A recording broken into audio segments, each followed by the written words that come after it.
Hello good morning जोहार आप सभी को स्वागत है आपके अपने YouTube channel JL Jharkhand lives में। तो दोस्तों आज है 24 जून। तो हम लोग यहाँ पर आज 24 जून के झारखंड के महत्वपूर्ण करंट अफेयर क्वेश्चन देखने वाले हैं। तो आप सभी लोग जुड़ जाइए। सभी को गुड मॉर्निंग, सभी को जोहार। और चलिए हम लोग यहाँ पर आज के जो भी महत्वपूर्ण करंट अफेयर क्वेश्चन बनेंगे वो सारे ही हम लोग यहाँ पर डिटेल्स में देखेंगे, समझेंगे, जानेंगे। ठीक है, तो आप सभी लोग जुड़ जाइए। सभी को गुड मॉर्निंग, सभी को जोहार। और दोस्तों यदि आप डेली करंट अफेयर्स की PDF चाहते हैं तो हमारा टेलीग्राम ग्रुप ज्वाइन कर लीजिए।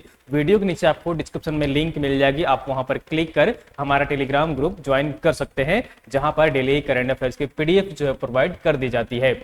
और दोस्तों आप सबको बता दूं यहाँ पर कि हमारे यहाँ पर जैसे CGL की जो है वो लैंग्वेज की यहाँ पर जल्दी ही ऑफलाइन भी बैच भी शुरू होने वाली है और ऑनलाइन भी शुरू होने वाली है, कोटा नागपुरी हिंदी की। तो आप यहाँ पर जो है अगर किसी भी भाषा से जुड़ना चाहते हैं भाषा पेपर से, तो हमारा ऐप डाउनलोड कर लीजिए। जेड लर्निंग ऐप है, जहां पर सारी क्लासेस जो है वो यहाँ पर जल्द ही भाषा की भी शुरू होने जा रही है। तो आप सब भाषा की पेपर से भी जुड़ सकते हैं। हमारा ऐप है, बहुत ही नॉमिनल फी में यहाँ पर आप ज्वाइन कर सकते हैं और क्लासेस यहाँ पर अटेंड कर सकते हैं लैंग्वेज के लिए। ठीक है, तो चलिए यहाँ पर देर न करते हुए पहले प्रश्न की ओर चलते हैं। और आज का यहाँ पर जो पहला प्रश्न है उसे हम लोग यहाँ पर देखते हैं। तो यहाँ पर है पहला प्रश्न आज का, वो है डिस्ट्रिक्ट मिनरल, ठीक है, डिस्ट्रिक्ट मिनरल फंड ट्रस्ट यानी कि DMFT के तहत झारखंड राज्य सरकार को वित्तीय वर्ष 2023 के लिए कुल कितनी राशि प्राप्त हुई है।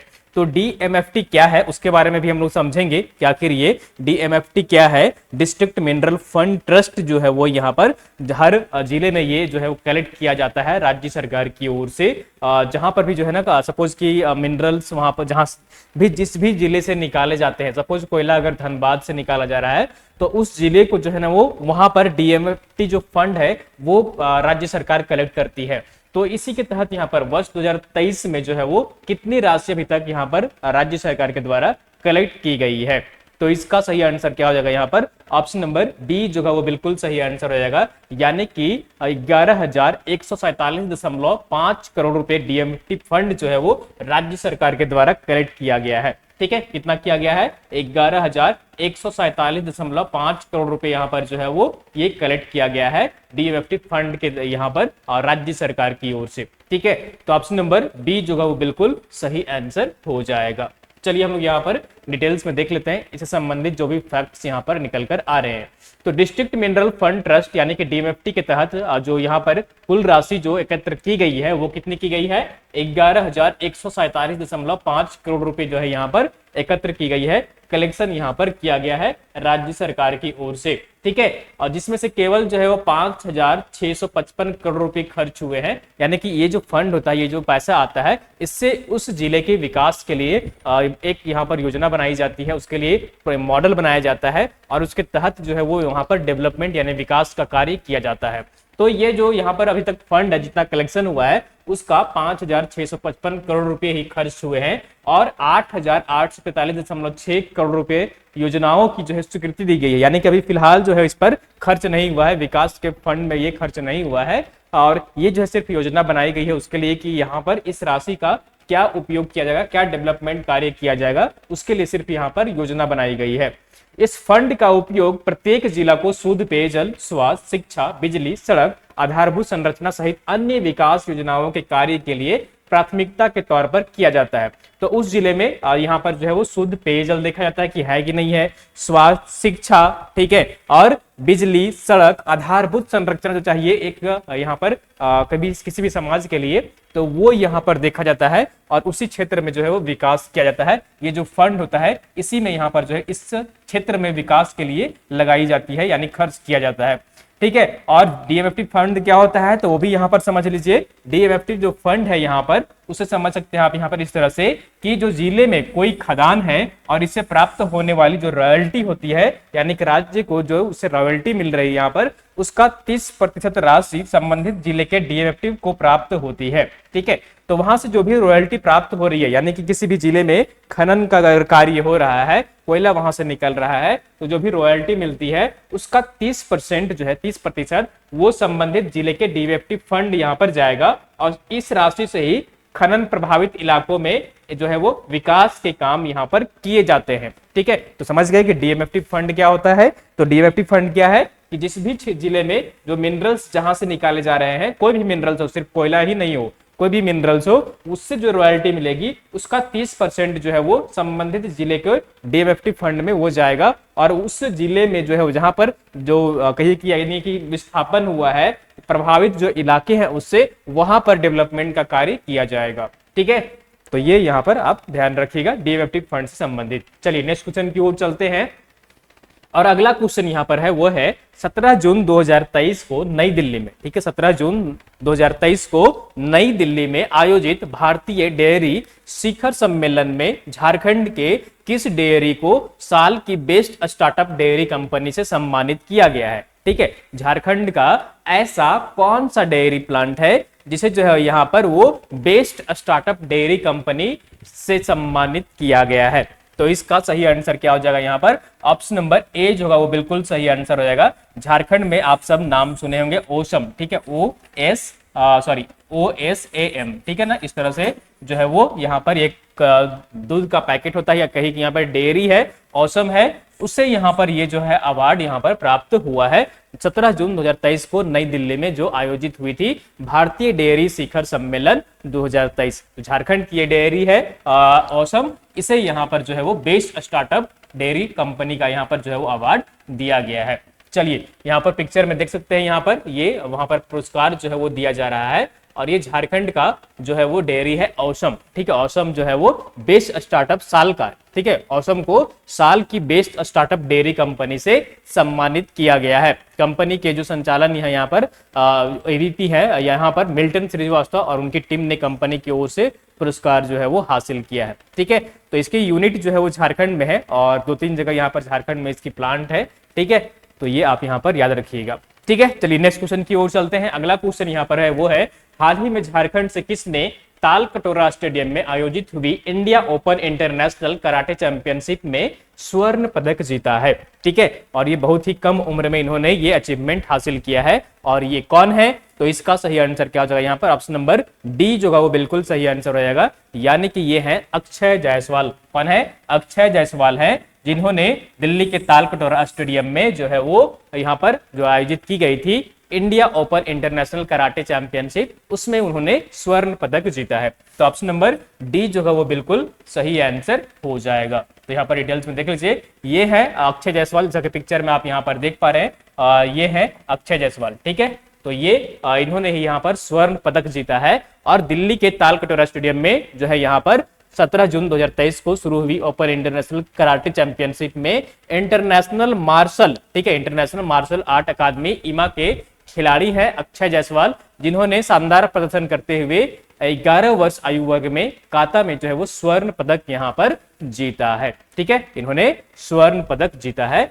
यहाँ पर जो कराटे चैंपियनशिप जो आयोजित की गई थी, उसने ईरान के खिलाड़ी को हराकर यह अपने पदक जो है नाम किया है। ठीक है, उन्होंने जिसको हराया है वो कौन सी टीम को हराया है, तो ईरान के जो खिलाड़ी थे उनको हराकर यहाँ पर स्वर्ण पदक इन्होंने जीता है। तो ये इंटरनेशनल स्तर पर ये प्रतियोगिता का आयोजन किया गया था, देश विदेश भर के यहाँ पर खिलाड़ी जो है वो भाग ले रहे थे इस प्रतियोगिता में, तो इसमें जो है वो यहाँ पर अक्षय जायसवाल ने स्वर्ण पदक जीता है। ठीक है, चलिए नेक्स्ट क्वेश्चन की ओर चलते हैं। अगला क्वेश्चन यहाँ पर है वो है झारखंड के किस क्रिकेट अंपायर को उनके अपने कार्य क्षेत्र में उत्कृष्ट प्रदर्शन एवं उपलब्धियों के लिए बरसुडी गौरव सम्मान से सम्मानित किया गया है। ठीक है, झारखंड के ये पत्रकार भी है साथ साथ में, ठीक है, क्रिकेटर तो है ही, अंपायर तो है ही, साथ ही साथ ये एक पत्रकार भी है, तो पत्रकार भी है और ये एक अंपायर भी है, तो इनको हाल ही में बरसुडी गौरव सम्मान से सम्मानित किया गया है। तो ये जो है वो कौन है, तो इसका सही आंसर क्या हो जाएगा, ऑप्शन नंबर सी जो है वो बिल्कुल सही आंसर हो जाएगा, यानी कि ये है अजय कुकरेती है। कौन है, अजय कुकरेती है, यानी कि ऑप्शन नंबर सी जो है वो बिल्कुल सही आंसर हो जाएगा। झारखंड के ये क्रिकेट अंपायर हैं और इस साथ साथ एक पत्रकार भी हैं। ठीक है, और इनके उपलब्धियों के लिए इस क्षेत्र में उपलब्धियों के लिए बेहतर उपलब्धि के लिए यहाँ पर जो है इनको बरसुडी सम्मान से सम्मानित किया गया है। चलिए हम लोग यहाँ पर पूरे डिटेल्स में देख लेते हैं आखिर इससे संबंधित जो भी फैक्ट्स यहाँ पर निकल कर आ रहे हैं। तो रांची के जो है ये वरिष्ठ खेल पत्रकार हैं और साथ ही साथ ये क्रिकेट अंपायर अजय कुरकेती को अपने कार्य क्षेत्र की उपलब्धियों के लिए उनको जो है वो बरसुड्डी सम्मान से सम्मानित किया गया है। ठीक है, इन्होंने जो है वो पत्रकारिता की स्नातक व स्नातकोत्तर दोनों परीक्षाओं में टॉप पर रिकॉर्ड कायम किया है। इससे पहले उन्हें जो है वो झारखंड सेवा रत्न, झारखंड विशिष्ट सम्मान भी मिल चुका है। ठीक है, इससे पहले जो है वो इनको झारखंड सेवा रत्न और झारखंड विशिष्ट सम्मान भी जो है वो अवार्ड यहाँ पर उनको मिल चुका है और अब उनको यहाँ पर जो है वो बरसुड्डी गौरव सम्मान जो है वो प्रदान किया गया है। ठीक है, तो ऑप्शन नंबर कौन सा हो जाएगा? सी इज बिल्कुल सही आंसर हो जाएगा। चलिए नेक्स्ट क्वेश्चन की ओर चलते हैं और अगला जो यहाँ पर क्वेश्चन है वो है कि हाल ही में जो है वो 19 जून 2023 को विश्व सिकल सेल डे मनाया गया है। तो राज्य की जनजातीय आबादी में कितनी फीसदी लोग सिकल सेल ट्रेट या फिर सिकल सेल एनीमिया से पीड़ित हैं? ये दो प्रकार का होता है, सिकल सेल ट्रेट और एक सिकल सेल एनीमिया होता है। ठीक है, तो दो प्रकार का होता है। इसमें से कितने प्रतिशत जनजाति है जो कि इससे पीड़ित है? ठीक है, तो हाल ही में 19 जून 2023 को यानी कि 19 जून को हर साल जो है वो सिकल सेल डे मनाया जाता है और ये जो है वो यहाँ पर पूछा जा रहा है आपसे प्रश्न की जनजातीय आबादी में, राज्य की जो जनजातीय आबादी है उसमें कितनी फीसदी लोग सिकल सेल ट्रेट या सिकल सेल एनीमिया से पीड़ित हैं? तो इसका सही आंसर क्या हो जाएगा? ऑप्शन नंबर बी जो होगा वो बिल्कुल सही आंसर हो जाएगा, यानी कि 8% जो राज्य की जनजातीय आबादी है वो सिकल सेल ट्रेट या फिर सिकल सेल एनीमिया से ग्रसित है। ठीक है, तो ऑप्शन नंबर बी जो है वो बिल्कुल सही आंसर हो जाएगा। चलिए हम लोग यहाँ पर पूरे डिटेल्स में देख लेते हैं इससे संबंधित जो भी फैक्ट्स यहाँ पर निकल कर आ रहे हैं। तो हाल ही में जो है वो 19 जून 2023 को सिकल सेल विश्व सिकल सेल डे मनाया गया है। राज्य की जनजातीय आबादी में जो है वो 8% लोग सिकल सेल ट्रेट या सिकल सेल एनीमिया से पीड़ित है। ये सिकल सेल ट्रेट और सिकल सेल एनीमिया क्या होता है इसके बारे में भी हम लोग यहाँ पर देखेंगे। तो सिकल सेल एनीमिया कई तरह की शारीरिक समस्याओं का कारण होता है जो रेड ब्लड सेल को प्रभावित करता है। किसको प्रभावित करता है? रेड ब्लड सेल को, आरबीसी को प्रभावित करता है। किसी व्यक्ति को यह रोग सिर्फ जो है वो जेनेटिक कारणों से ही हो सकता है। ठीक है, ये जो रोग होता है वो सिर्फ आपका जेनेटिक्स कारणों से हो सकता है, इसके किसी और तरह से होने की आशंका नहीं होती है। और हमारे शरीर में ब्लड सेल्स गोलाकार में होते हैं जबकि सिकल सेल समस्या से जूझने वालों के ब्लड सेल्स कठोर व नुकीले आकार में बदल जाते हैं। इससे बॉडी के हर हिस्से में ऑक्सीजन ठीक से नहीं पहुंच पाती है और ऐसे में शरीर में काफी दर्द हो सकता है। शरीर में रेड ब्लड सेल की कमी होती है, इसे सिकल सेल एनीमिया के नाम से भी जाना जाता है। ठीक है, तो ये जो प्रभावित करता है वो किसको करता है? रेड ब्लड सेल को प्रभावित करता है। ठीक है, और झारखंड में जो जनजातीय आबादी है उसमें 8% लोग जो है वो इस बीमारी से कहिए कि ग्रसित है या फिर पीड़ित है। ठीक है, तो ऑप्शन नंबर यहाँ पर क्या हो जाएगा? बी इज बिल्कुल सही आंसर हो जाएगा। ठीक है, चलिए नेक्स्ट क्वेश्चन की ओर चलते हैं और अगला जो क्वेश्चन है वो भी यहाँ पर स्पोर्ट्स से है। ये है हाल ही में दिल्ली में जो है ताल कटोरा स्टेडियम में, ठीक है, यहाँ पर जो चैंपियनशिप का आयोजन किया गया था, ठीक है, ओपन इंटरनेशनल कराटे चैंपियनशिप में झारखंड से किसने मात्र 7 वर्ष की आयु वर्ग में रजत और काता में कांस्य पदक प्राप्त किया है? पिछला जो हम लोग क्वेश्चन देखे थे, ठीक है, अक्षय जायसवाल के बारे में, वो 11 वर्ष की उम्र की कैटेगरी में था। ये जो है वो 7 साल की उम्र की कैटेगरी में है और इनका जो नाम है वो क्या है जिन्होंने कांस्य पदक यहाँ पर प्राप्त किया है काता में, और यहाँ पर जो है वो रजत पदक भी इन्होंने जीता है। 2 मेडल इन्होंने जीते हैं 7 वर्ष की उम्र में। तो इसका सही आंसर क्या हो जाएगा? ऑप्शन नंबर ए जो होगा वो बिल्कुल सही आंसर हो जाएगा। ये है आसाइन जोरियल मिंज। कौन है? आसाइन जोरियल मिंज है जिन्होंने यहाँ पर 2 मेडल जीते हैं। पहला मेडल जो है वो यहाँ पर देख लीजिए कराटे चैंपियनशिप में यहाँ पर जो है वो 7 वर्ष की उम्र में रजत पदक इन्होंने जीता है, ठीक है, सिल्वर मेडल जीता है इन्होंने, और काता में यहाँ पर जो है वो ब्रॉन्ज मेडल इन्होंने जीता है।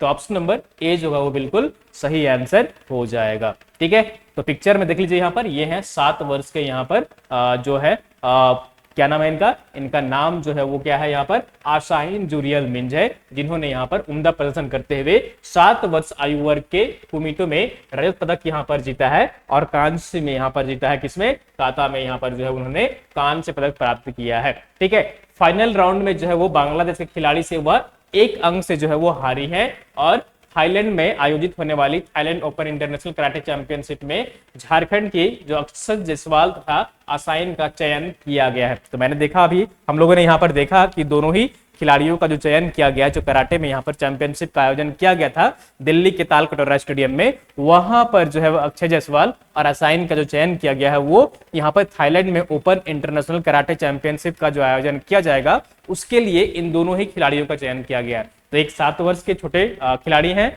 और एक जो है वो 11 वर्ष के हैं। ठीक है, इन्होंने इन दोनों को ही यहाँ पर जो है वो सिलेक्शन किया गया है जो Thailand open international karate championship का आयोजन किया जाएगा उसके लिए। ठीक है, चलिए नेक्स्ट क्वेश्चन की ओर चलते हैं और आंसर ऑफ द डे हम लोग यहाँ पर देख लेते हैं। पिछले सेशन में आपसे जो प्रश्न पूछा गया था वो था कि विश्व का दूसरा सबसे बड़ा हाइड्रोजन इंजन आधारित वाहन मैन्युफैक्चरिंग के लिए प्लांट झारखंड के किस शहर में टाटा स्थापित करने का यहाँ पर जो है प्लान कर रही है या फिर स्थापित करेगी। ठीक है, तो इसका आप लोगों ने मैक्सिमम लोग सही आंसर कमेंट किए थे और इसका सही आंसर क्या हो जाएगा, ऑप्शन नंबर सी, यानी कि जमशेदपुर में। ठीक है, कहां पर स्थापित किया जाएगा, जमशेदपुर में टाटा जो है वो यहाँ पर विश्व का दूसरा सबसे बड़ा हाइड्रोजन इंजन आधारित वाहन मैन्युफैक्चरिंग के लिए प्लांट स्थापित करने जा रही है और ये जो स्थापित किया जाएगा वो जमशेदपुर में किया जाएगा। ठीक है, तो टाटा कंपनी जमशेदपुर में हाइड्रोजन इंजन बनाएगी, इसकी तैयारी जो है वो शुरू हो गई है। इसी क्रम में जो है वो यहाँ पर राज्य सरकार के साथ यहाँ पर वार्तालाप हुआ है और हर संभव राज्य सरकार की ओर से मदद करने का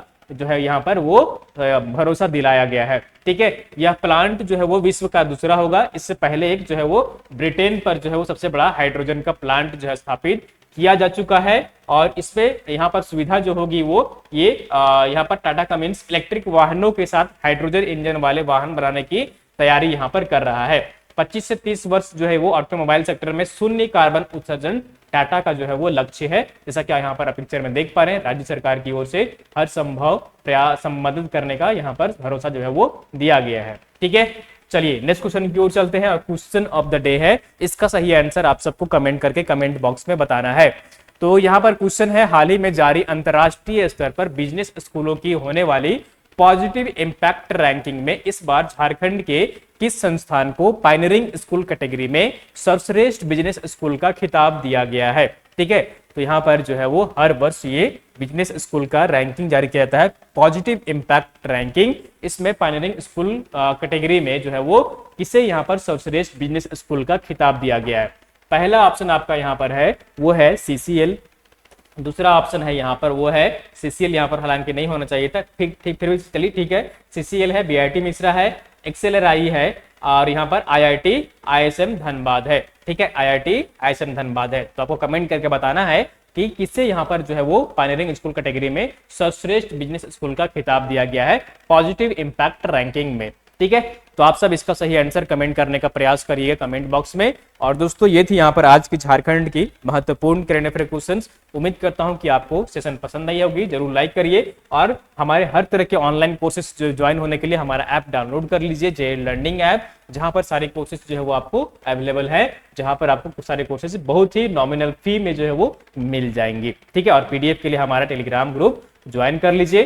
ठीक है, तब तक हम लोग जो है वो यहाँ पर जो है सारी जो यहाँ पर जो अच्छा कमेंट आ रहा था यहाँ पर आप लोगों का कि पीडीएफ जो है वो नहीं मिली है, तो पीडीएफ जो है वो ना कल हमने सारे अपलोड करवा दिए हैं। ठीक है, तो अब तक के इस मंथ के सारे पीडीएफ जो है आपको टेलीग्राम ग्रुप में मिल जाएंगे और आने वाले पीडीएफ भी जो है वो टेलीग्राम ग्रुप में मिल जाएगा। ठीक है, तो ऐप डाउनलोड कर लीजिए, जेएल लर्निंग ऐप है हमारा। ठीक है, जहां पर सारे क्लासेस आपको मिल जाएंगे। ठीक है, तो चलिए हम लोग सेशन को समाप्त करते हैं और फिर मिलते हैं कल इसी टाइम सुबह 6 बजे मॉर्निंग में। तब तक आप सब अपना ख्याल रखिए, मोटिवेटेड रहिए और साथ साथ अपनी प्रिपरेशन जो है वो जमकर करते रहिए। ठीक है, thank you so much for joining